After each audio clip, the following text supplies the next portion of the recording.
Dark psychology की कुछ ऐसी ट्रिक्स है जिसका इस्तेमाल डेली कोई ना कोई हमारे ऊपर करता है हमसे अपना काम निकलवाने के लिए। सो आज बात करेंगे ऐसे ही कुछ 6 डार्क साइकोलॉजी ट्रिक्स के बारे में जिसका इस्तेमाल करके कई सारे लोग या कई सारे बिजनेसमैन हमारा फायदा उठाते हैं। इनफैक्ट इनमें 2 ट्रिक्स ऐसी भी हैं जिसका इस्तेमाल हम खुद अपनी डेली लाइफ में करते हैं ताकि सामने वाला हमें पसंद करे और हमारे आपस के संबंध मजबूत हो सके। सो इससे पहले कि मैं वीडियो को शुरू करूँ, अब वीडियो को लाइक और चैनल को सब्सक्राइब जरूर कर लीजिए। Number 1, forbidden fruit effect. आपने अक्सर देखा होगा जब किसी चीज के लिए हमें मना किया जाता है या हम तक पहुंचने से उस पर रोक लगाया जाता है तो हम उस चीज को पाने के लिए और ज्यादा उत्सुक हो जाते हैं। अब ऐसा होता है फॉरबिडन फ्रूट इफेक्ट की वजह से, क्योंकि यह साइकोलॉजी एक प्रकार से हमारे कॉग्निटिव और इमोशनल रिस्पॉन्स को मैनिपुलेट करने का काम करती है। फॉर एग्जाम्पल, बहुत बार देखा गया है जब पेरेंट्स अपने बच्चों को किसी चीज के लिए मना करते हैं तो बच्चे उस चीज के प्रति और ज्यादा रुचि दिखाने लगते हैं। लाइक आपने अपने घर में कई बार देखा होगा कि पेरेंट्स अपने बच्चों को फोन चलाने या टीवी देखने के लिए मना करते हैं, क्योंकि बच्चों के लिए टीवी देखना या फोन चलाना दोनों सही नहीं है। और ये बात बच्चे भी जानते हैं कि टीवी देखना उनके लिए सही नहीं है, बट वे फिर भी टीवी देखने या फोन चलाने की जिद करते हैं क्योंकि उन्हें वो काम करने के लिए रोका जाता है। अब यहाँ देखें तो फोन या टीवी उनके लिए एक फॉरबिडन फ्रूट बन गया है जिसे पाने के लिए उनकी इच्छा और ज्यादा मजबूत हो जाती है। देखा जाए तो इस साइकोलॉजी का यूज अक्सर लोग बिजनेस में करते हैं। फॉर एग्जाम्पल, अगर एक ब्रांड ने एक न्यू कार लॉन्च किया है जो सिर्फ 100 पीसेस में ही अवेलेबल है तो लोग उस कार को और ज्यादा खरीदना चाहेंगे क्योंकि वह लिमिटेड है और सबको नहीं मिल सकती। Number 2, scarcity. यह साइकोलॉजी एक प्रकार का कॉग्निटिव फिनोमिना है जिसमें किसी चीज की कमी को दिखाया जाता है जिससे कि उसकी वैल्यू बढ़ जाती है। इसका इस्तेमाल सबसे ज्यादा बिजनेस करने वाले करते हैं ताकि वो अपने प्रोडक्ट को जल्दी और महंगे दामों में बेच सकें। फॉर एग्जांपल, आपने कई बार देखा होगा जब आप फ्लिपकार्ट और अमेजोन पर कुछ खरीदने जाते हैं तो सामान के नीचे लिखा होता है लिमिटेड स्टॉक, यानी सामान के कुछ ही पीस अब उनके पास बचा हुआ है, जबकि ऐसा नहीं होता बल्कि उनके पास सामान के कई सारे पीसेस पड़े होते हैं। अब ऐसा वो लोग इसलिए करते हैं ताकि आप खत्म होने के डर से उनका सामान जल्दी खरीद लो। सेम इसी साइकोलॉजी का इस्तेमाल लोग अपने आर्ट को बेचने में करते हैं। लाइक जब किसी फेमस आर्टिस्ट की पेंटिंग लिमिटेड नंबर में अवेलेबल होती है तो उसकी कीमत बढ़ जाती है और लोग उसको बोली लगाकर खरीदते हैं।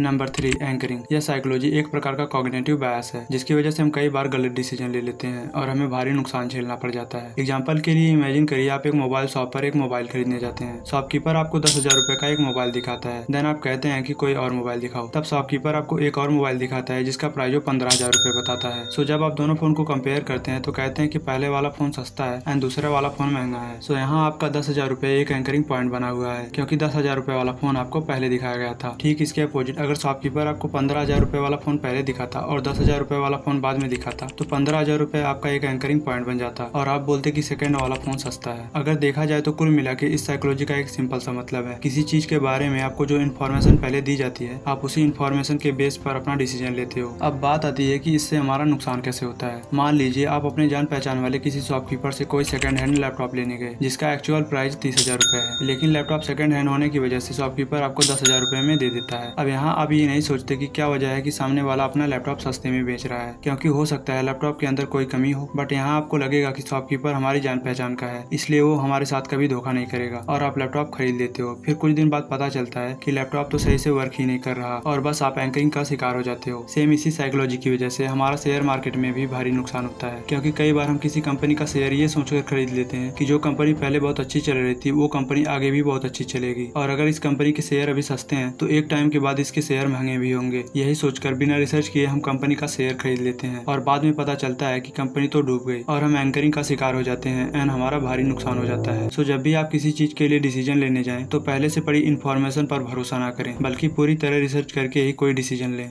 Number 4, likeability and liking psychology. यह एक प्रकार का कॉग्निटिव बायस है जो हमारे डिसीजन और बिहेवियर को इन्फ्लुएंस करता है, जिससे हम उन लोगों और चीजों को पसंद करते हैं जो हमें अच्छे लगते हैं। फॉर एग्जाम्पल, जब हम नए लोगों से मिलते हैं या किसी नेटवर्किंग इवेंट में पार्टिसिपेट करते हैं तो हम अपने बिहेवियर और एटीट्यूड को ऐसे रखने की कोशिश करते हैं जो दूसरों को अट्रैक्ट करे और हम उन्हें पसंद आए। फॉर एग्जाम्पल, आपने अक्सर देखा होगा एक इंसान जो किसी पार्टी या शादी में जाता है वो अपना फ्रेंडली और अप्रोचेबल बिहेवियर को दिखाता है जिससे कि पार्टी में आए हुए दूसरे लोग उसको पसंद करें। देखा जाए तो इस साइकोलॉजी का इस्तेमाल सबसे ज्यादा बिजनेस में होता है, क्योंकि जब कोई शॉपकीपर अपने कस्टमर को कोई सामान बेचता है तो उनसे बहुत प्यार से आप कह के बातें करता है और अपने कस्टमर को फील कराता है कि उनका कस्टमर कितना अच्छा है और कितना खास है उनके लिए। उनका यही फ्रेंडली बिहेवियर कस्टमर को अट्रैक्ट करता है जिससे कस्टमर उनकी बातों में आकर उनका सामान खरीद लेता है। इसलिए अलग अलग परिस्थितियों में लोग इस साइकोलॉजी का इस्तेमाल करते हैं ताकि वे अपने रिलेशनशिप को मजबूत बनाए रख सकें, साथ ही अपने बिजनेस और पर्सनल गोल्स को अचीव कर सकें। Number 5, mirroring. यह एक प्रकार का इंटरपर्सनल बिहेवियर है जिसमें एक व्यक्ति दूसरे व्यक्ति के बिहेवियर, एक्सप्रेशंस या इमोशंस को सबकॉन्शियसली कॉपी करता है। यह फिनोमिना हमारे सोशल इंटरेक्शंस को समझने और एस्टेब्लिश करने में हमारी मदद करता है। फॉर एग्जाम्पल, हम जब भी किसी किसी नए व्यक्ति से मिलते हैं और सामने वाला व्यक्ति स्माइल करता है तो हम भी बिना सोचे समझे हल्की सी मुस्कान अपने चेहरे पर ला देते हैं। यह मिररिंग सामने वाले के साथ साथ हमारे लिए भी कंफर्टेबल एनवायरनमेंट क्रिएट करता है, जिससे कि जल्द ही हम अच्छे दोस्त बन जाते हैं। इस साइकोलॉजी का इस्तेमाल ज्यादातर थेरेपिस्ट करते हैं, क्योंकि जब वे अपने क्लाइंट के इमोशंस और एक्सप्रेशंस को मिरर करते हैं तो क्लाइंट को एक सेंस ऑफ वैलिडेशन और अंडरस्टैंडिंग महसूस होती है, जिससे उन दोनों के बीच एक कंफर्टेबल एनवायरनमेंट क्रिएट हो जाता है, जो कि थेरेपी सेशन को काफी ज्यादा इफेक्टिव बनाता है और क्लाइंट की ग्रोथ और हीलिंग प्रोसेस में मदद करता है। Number 6, guilt trip. यह एक ऐसा कॉन्सेप्ट है जिसमें किसी इंसान को गिल्टी फील करवा के उनसे अपना काम करवाया जाता है। इस साइकोलॉजी का इस्तेमाल ज्यादातर रिलेशनशिप में किया जाता है, जहां एक इंसान दूसरे इंसान को इमोशनली मैनिपुलेट करके अपनी बात मनवाता है। फॉर एग्जाम्पल, मान लीजिए आपके दोस्त ने आपसे किसी काम को करने के लिए कहा और आपने उस काम को करने से मना कर दिया। अब वह कहेगा कि तुम्हें पता है कि मैं कितना बिजी रहता हूँ, फिर भी मैंने तुम्हारे लिए कितना कुछ किया है, क्या तुम मेरे लिए इतना भी नहीं कर सकते? इस बात से आप गिल्टी फील करते हो और इस गिल्ट के प्रेशर में आके उनकी बात को मान लेते हो। सो जितना हो सके ऐसे लोगों से दूर रहें जो इन साइकोलॉजी ट्रिक्स का यूज करते हैं आपका फायदा उठाने के लिए। तो ये थी कुछ डार्क साइकोलॉजी की ट्रिक्स। अगर आपको पसंद आई हो तो वीडियो को लाइक और चैनल को सब्सक्राइब जरूर करिएगा और कमेंट करिएगा कि आपको अगली वीडियो किस टॉपिक पर चाहिए।